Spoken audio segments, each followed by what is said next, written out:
तो एपिसोड के स्टार्टिंग में हमें दिखाया जाता है कि स्कूल में कोई टेस्ट होने वाला है और उसके लिए चेन अपने घर से एक बड़ा सा बर्तन लेकर आया है ताकि वो उसमें सोने के लड्डू बनाकर सुन को इम्प्रेस कर सके। तभी वहाँ पर एक बड़ी सी कार आती है, बॉडीगार्ड्स की लाइन लगती है, रेड कारपेट बिछाया जाता है और कार में से सुन बाहर निकलती है, जिसे देखकर चेन उसे आवाज लगाता है, लेकिन सुन उसे इग्नोर करके सीधे अपने हीरो वैंग के पास आती है और बेचारा चेन शर्मिंदगी से पत्थर की तरह जम जाता है। अब जैसे ही सुन वैंग को आवाज लगाती है, तब वैंग देखता है कि सुन के माथे पर किसी तरह का सिंबल बना हुआ है और उस सिंबल को मिटाने के लिए वो सीधे सुन को टच करता है और ये सीन देखकर सुन के सारे बॉडीगार्ड्स की आंखें बड़ी हो जाती हैं।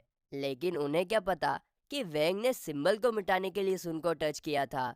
और जैसे ही सिंबल मिट जाता है, वैंग चुपचाप वहां से चला जाता है और हम सुन को देखते हैं। वो शर्म से लाल पीली हो रही थी। उसे लग रहा था कि वैंग उसे पसंद करता है।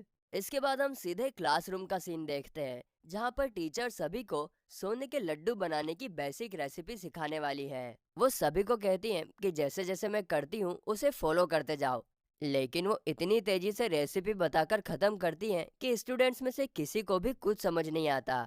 लेकिन इसके बावजूद वे लोग टीचर को कुछ नहीं कहते और बुक में से पढ़कर सोने के लड्डू बनाने में लग जाते हैं। इस दौरान हम देखते हैं कि सभी लोग कुछ ना कुछ अपने घर से लेकर आए थे, जैसे कि सुन एक बड़ी सी रिफाइनिंग मशीन लेकर आई थी, वेंग एक माइक्रोवेव ओवन और गुओ एक स्पेशल कॉपर से बना हुआ बर्तन लेकर आया था, जिसकी तरफ सारे स्टूडेंट्स अट्रैक्ट हो जाते हैं, यहाँ तक कि टीचर भी।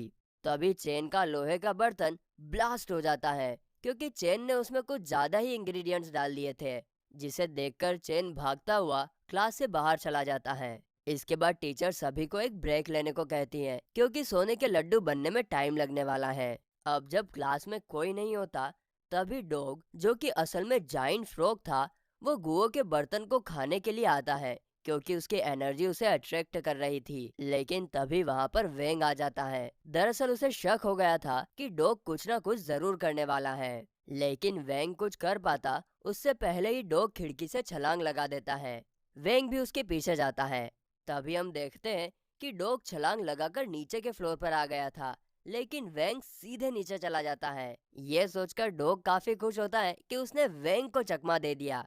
लेकिन ऐसा कुछ नहीं होता, क्योंकि जब डॉग पीछे देखता है तब वहां पर वेंग खड़ा था, जिसके बाद वेंग डॉग को मारकर फ्लोर से नीचे फेंक देता है। दूसरी तरफ हम चेन को देखते हैं। वो लगातार तेजी से ग्राउंड के चक्कर लगा रहा था, जिसके कारण वहां खड़ी लड़कियों के स्कर्ट्स हवा में उड़ने लगते हैं।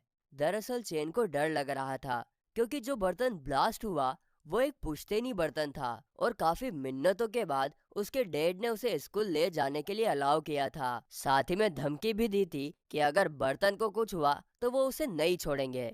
अगले सीन में हम देखते हैं कि वैंग गुओ के बर्तन को साफ करके उसे वापस अपनी जगह पर रखने जाने ही वाला था कि तभी गुओ उसे देख लेता है और गलत समझ बैठता है कि वैंग उसके टेस्ट को खराब करना चाहता है, इसीलिए वो उस पर काफी ज्यादा गुस्सा करता है। इधर दूसरी तरफ भागते भागते चेन का दिमाग खराब हो जाता है। उसे देखकर ऐसा लग रहा था कि मानो वो किसी के वश में हो। साथ ही में वो अजीब अजीब बातें भी सोच रहा था, जैसे कि सुन उसे नहीं बल्कि वैंग को पसंद करती है और क्लास का प्रेसिडेंट होने के बावजूद वो सिंपल सा सोने का लड्डू नहीं बना पाया। इसके बाद वो उसी हालत में वैंग की तरफ जाता है। तो इस तरफ वैंग गुओ को सारी सच्चाई बताता है कि ये सब डॉग का किया कराया है, वो तो बस उसे वापस रखने के लिए जा रहा था।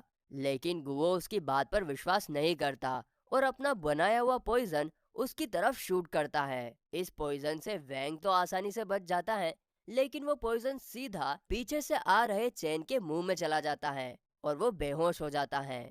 ये देखकर गुओ काफी ज्यादा परेशान हो जाता है, लेकिन वैंग खुद को संभालते हुए चेन को अपने मैजिक से ठीक करने की कोशिश करता है। लेकिन गुओ उसे चेन को छूने तक नहीं देता, क्योंकि अब वो उस पर भरोसा नहीं करता। इसके बाद दोनों चेन को उठाकर क्लासरूम में लेकर आते हैं, जहाँ पर गुओ बताता है कि पॉइजन ज्यादा खतरनाक नहीं है, लेकिन अगर हमने उसे चेन की बॉडी से जल्द नहीं निकाला तो चेन की कंडीशन और भी ज्यादा खराब हो सकती है। इसीलिए गुओ वेंग को इस पॉइजन का एंटीडोट बनाने के लिए कहता है। आगे गुओ जैसे जैसे कह रहा था ठीक वैसे वैसे वैंग इंग्रेडिएंट लेकर एंटीडोट बनाने में लग जाता है। अब वे लोग एंटीडोट बनाकर उसे हीटिंग के लिए गुओ के बर्तन में डाल देते हैं, लेकिन उसे तो पूरी तरह से तैयार होने में 4 घंटे लगने वाले थे और उनकी टीचर क्लास में 2 घंटे में आने वाली है। ये सोचकर गुओ काफी परेशान हो जाता है। तभी हम डॉग को देखते हैं, वो एक बार फिर चुपके से गुओ के बर्तन को खाने की कोशिश करता है,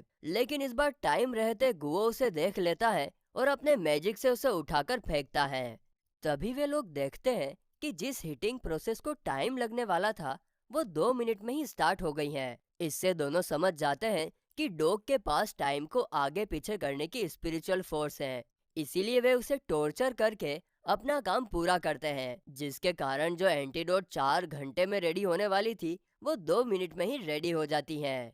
अब हम लोग देखते हैं कि गुओ ने 2 एंटीडोट्स बनाई थी ताकि वे लोग एक डॉग पर यूज करके देख सके कि वो काम करता है कि नहीं। इसके बाद दोनों डॉग पर एंटीडोट का यूज करते हैं और वो काम भी करता है, इसीलिए वे लोग चैन को एंटीडोट दे देते हैं। लेकिन तभी गुओ के टीचर के आने की आवाज सुनाई देती है, तो वो वैंग के ऊपर सब कुछ छोड़कर टीचर को रोकने के लिए बाहर जाता है ताकि उतने टाइम में वैंग चैन को छुपा दे। और ऐसा ही होता है।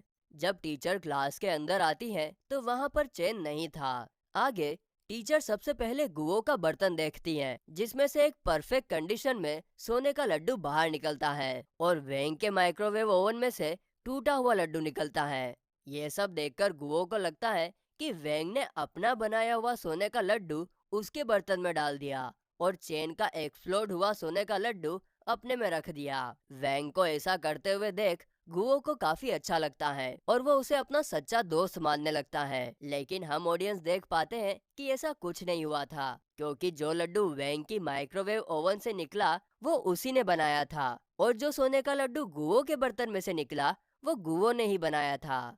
दरअसल जब वैंग ने डॉग के पास से गुओ का बर्तन लिया था तब उसने सोने का लड्डू उसमें से नहीं निकाला था, वो उसी के अंदर था और एंटीडोट बनाने की प्रोसेस में वो बराबर हीट हो गया। अगले सीन में हम चैन को देखते हैं, वो अपने बर्तन के अंदर सो रहा था और जब उसे होश आता है तो गुओ उसे बताता है कि वैंग ने अपने मैजिक से तुम्हारे बर्तन को ठीक कर दिया है। इसे देखकर चैन भी वैंग को अपना अच्छा दोस्त मानने लगता है। और फिर गाइस इसी के साथ ये एपिसोड खत्म हो जाता है।